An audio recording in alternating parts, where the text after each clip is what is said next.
Welcome to commerce access. आज जो हम अपना टॉपिक पढ़ने वाले हैं प्रोबेबिलिटी थ्योरी का, वो बहुत ही ज़्यादा इंपॉर्टेंट है। ठीक है, आप लोगों ने इसका नाम सुना भी होगा, बट कई बार बच्चों को समझ में आता नहीं है कि ये चीज़ है क्या आखिरकार। ठीक है, तो इसका जो हमारा नाम है वो है बेस थ्योरम।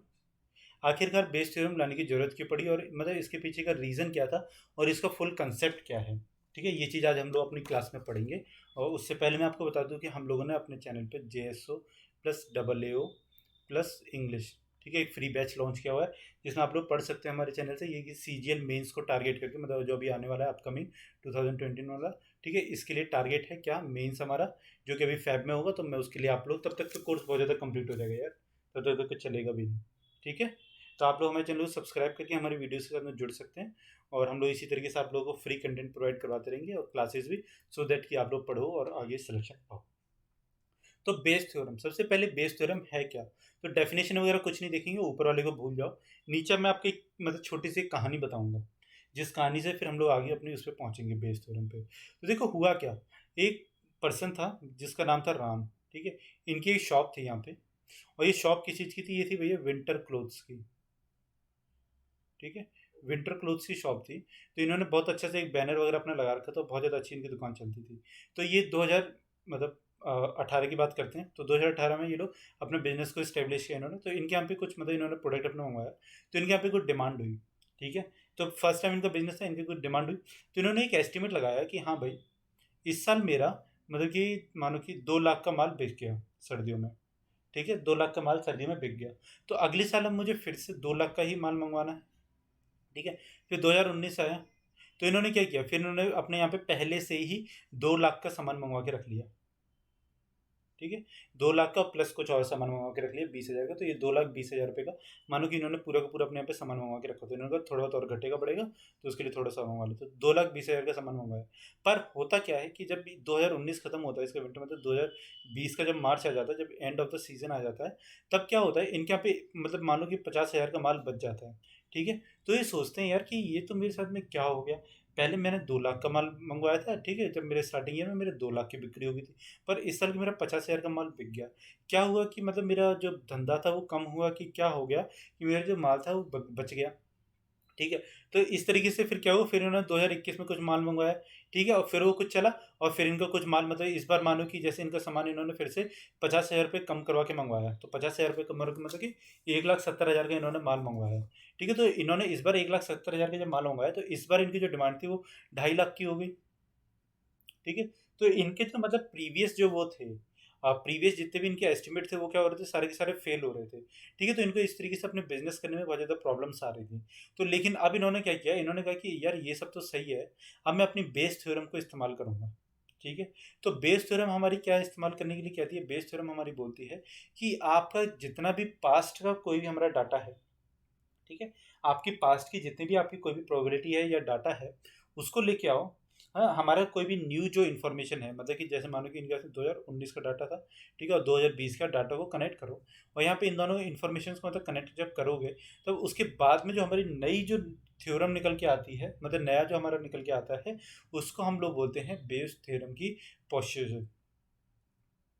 ठीक है, तो जब ये पोस्टेरियर हमारा आएगा इसका, किसका, बेस थ्योरम का, तो ये हमारा कैसे आता है, ये हमारा ऐसे करके आता है कि एक हम लोग इसमें अपना पुराना वाला डाटा लेते हैं। ठीक है, और एक हम लोग वाला डाटा अपना लेते हैं जो कि हमारा कौन सा नया जो डाटा, इस साल जो हमारा डाटा है, या फिर कोई भी साल का, मतलब कि जैसे ये तो मैंने अभी आपको एग्जांपल दिया, तो एक साल का दे दिया, ठीक है, विंटर क्लोथ्स का। बट हमारा कोई भी जो हमारे पास अभी जो रिसेंटली जो डाटा आया है, हमको उसका इस्तेमाल करना है। ठीक है, तो ये हमारा किस में आता है, ये हमारा बेस थ्योरम में इस तरीके की बातें बोली जाती हैं। चलो, अब हम लोग इसकी डेफिनेशन में चलेंगे। आपको इसका एक आइडिया हुआ होगा कि हमारी बेस थ्योरम आखिरकार होती क्या है। ठीक है, कुछ ज़्यादा हार्ड नहीं होती, बट हाँ बच्चों को कई बार समझ में नहीं आती। तो बेस थ्योरम देखो, इनको 1702 में से लेकर के, ठीक है, 1761 तक मतलब इन्होंने बनाई। और जो इनके वो थे, कौन थे इनके, थॉमस, इनका जो नाम जो था वो था थॉमस बेस। ठीक है, थॉमस बेस इनका नाम था। तो ये हमारी जो थ्योरम थी बहुत ज़्यादा इंपॉर्टेंट थ्योरम थी, जिसने पूरी पूरी स्टैटिस्टिक्स के इतिहास को बदल के रख दिया। ठीक है, ये कहानी समझाई आपको। तो ये देखो, क्योंकि क्या होता था कि लोगों को बहुत ज़्यादा दिक्कतें होती थी इन सब चीज़ों में। आज के टाइम पे भी होती हैं, जो लोग अपने बेस थ्योरम के हिसाब से मतलब एस्टिमेट नहीं लगा पाते आगे निकालने के लिए, तो इसलिए सब दिक्कतें आती हैं। बट हमको क्या करना है, अपना ये चीज़ पढ़नी है और इसको आगे इस्तेमाल करना है। तो ये लोग आप लोग इस्तेमाल करोगे जब आप लोग JSO बन जाओगे उस टाइम पे। ठीक है, इसकी डेफिनेशन देखते हैं। Bayes theorem provides a principle way for calculating a conditional probability. ठीक है, कंडीशनल प्रोबेबिलिटी को कैलकुलेट करने के लिए बोलता है। कंडीशनल प्रोबेबिलिटी हमने पढ़ी थी अपनी क्लास में, हाँ, लास्ट वाली क्लास में, याद है ना आपको? It is desperately simple calculation. ठीक है, सिंपल ही होता है बहुत ज़्यादा। Also it can be use to easily calculate the conditional probability of events where intuitions often fails. ठीक है, जब भी हमारा देखो, जैसे कि वो बिजनेसमैन जो था, जो मैं आपको बता रहा था, तो क्या हो रहा था, उसके हर साल की कुछ ना कुछ फेल हो जा रही थी। कि मतलब पहले उसने 2 लाख का माल मंगवाया, ठीक है, तब उसका 2,20,000 का हो गया, 20,000 रुपये घटता आ गया। फिर जब उसने 1,70,000 का मंगवाया तो उसके यहाँ पे कितना, 2.5 लाख रुपये का हो गया। तो इस तरीके से क्या हो रहा था, उसका बार बार गैप आ रहा था। तो उसको क्या यूज़ करने की जरूरत पड़ी, तो उसको बेस थ्योरम जब वो यूज़ करेगा तो इसकी वजह से क्या होता है, Bayes theorem allows you to update predicted probabilities of an event by incorporating new information. ठीक है, तो ये सिर्फ और सिर्फ पास्ट की इन्फॉर्मेशन पे ही काम नहीं करता, क्योंकि ज़्यादातर हमारे जो एस्टिमेट्स होंगे या फिर हमारे जो डाटास जो होते हैं वो कैसे होते हैं, पास्ट के होते हैं।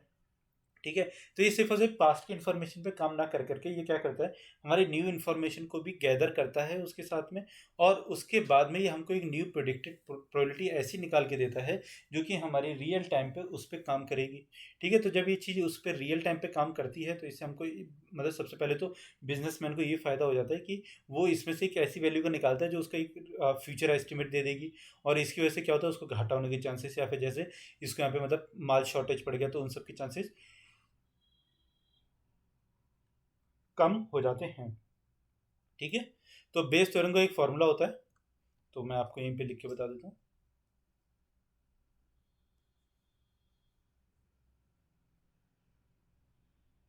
ठीक है, तो बेस थ्योरम का जो हमारा फॉर्मूला जो होता है वो ये होता है कुछ इस तरीके से,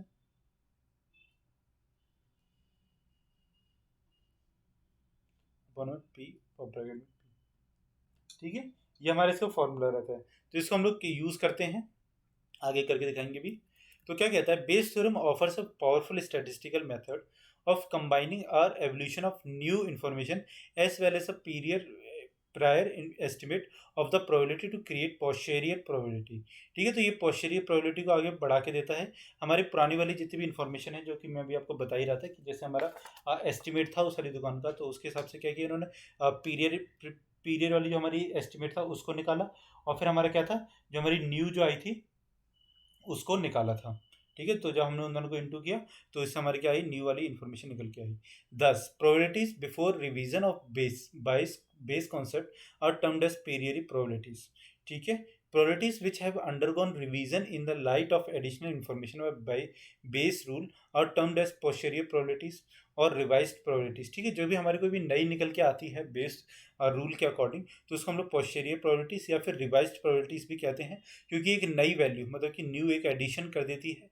और इसको हम लोग रिवाइज्ड इसलिए कहते हैं क्योंकि हमारे पुराने वाले डाटा को, मतलब जितना भी हमारा ओल्ड जो डाटा है उसको आगे निकाल के देती है।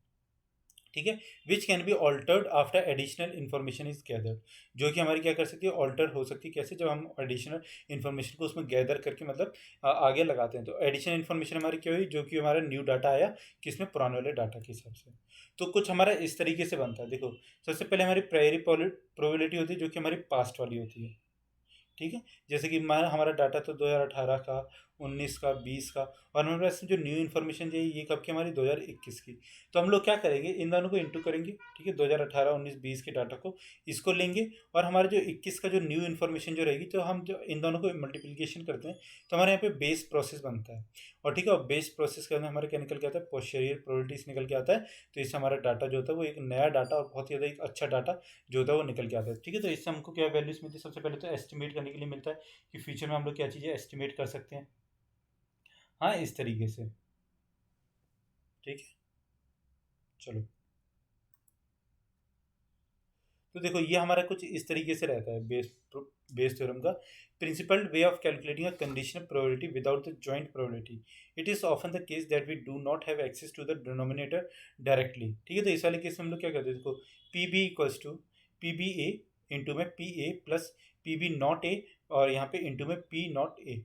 ठीक है, ये हमारा इसका फॉर्मूला रहता है कैलकुलेट करने का। This gives a formulation of Bayes theorem that we can use that uses the alternate calculation of P B described below. अब देखो यहाँ पे हमारा क्या होता है, हमारा कुछ इस तरीके से निकलता है, P A B equals to P B A into P A, division में नीचे है P B A into P A plus P B not A, ठीक है, नॉट ए है यहाँ पे, इसको इंक्लूड नहीं किया गया, और यहाँ पे इंटू में पी नॉट ए, और ब्रैकेट्स अराउंड द डिनोमिनेटर या क्लैरिटी, ठीक है, जब हम लोग इसको मतलब आगे इस तरीके से भी डिनोट अपने कर सकते हैं। तो ये चीज़ हमारी किस में आती है, ये चीज़ आती है हमारी किस में, बेस थ्योरम में आती है, ठीक है। बेस थ्योरम ज़्यादा हार्ड नहीं होता, इजी से ही होता है। देखो आप, where P fire is a period, P smoke fire is a likelihood, ठीक है। क्या कहता है कि जैसे मतलब कि ये हमारे पीरियड है, कि पीरियड क्या था हमारा, कि हाँ फायर होगा, ठीक है, और हमारे पास न्यू इन्फॉर्मेशन क्या आई कि हमारा जो है स्मोक होगा तो फायर होगा ही होगा, ठीक है, and P smoke is the evidence. तो पी स्मोक क्या होता है, हमारा एविडेंस होता है इसके लिए। तो हम लोग क्या करते हैं, पी एफ एस, ठीक है, equals to P S F, यहाँ पे ये, ठीक है, इनटू फिर हम लोग P fire upon divided by P smoke, ठीक है। ये सारी चीज़ हमारी अलग अलग रहेंगी, और इस तरीके से हम लोग इसको कैलकुलेट अपना कर सकते हैं, ठीक है। तो इतनी सी होती है हमारी बेस थ्योरम। बेस थ्योरम कुछ ज़्यादा हार्ड नहीं होती, इजी रहता है। बाकी और कुछ इसमें आएगा भी नहीं, अगर बेस थ्योरम हमसे पूछी भी जाती है तो इसमें कुछ ज़्यादा पूछेगा भी नहीं आप लोगों से, तो आप लोग इस तरीके से इसको कर सकते हैं। बाकी हम लोग कल अपनी नेक्स्ट वाली क्लास में मिलेंगे। अब हम लोग क्या स्टार्ट करने वाले हैं इसमें, अपना ची स्क्वायर टेस्ट या जेड स्क्वायर टेस्ट, ये सब कुछ स्टार्ट करेंगे, ठीक है। ये सब थोड़ी चीज़ें हार्ड होती हैं, तो आप लोग इसको अच्छे से पढ़ेंगे तो आप लोगों का ये भी कंप्लीट हो जाएगा। बाकी हमारे चैनल को सब्सक्राइब कर सकते हैं, हमारी वीडियोस को लाइक करके दूसरों के साथ शेयर कर सकते हैं, बता सकते हैं कि कॉमर्स एक्सेस आप लोगों के लिए किस तरीके से एक फ्री बैच दे रहे हैं, ठीक है, और आप लोग आगे बढ़ सकते हैं। बाकी thank you so much for watching this video.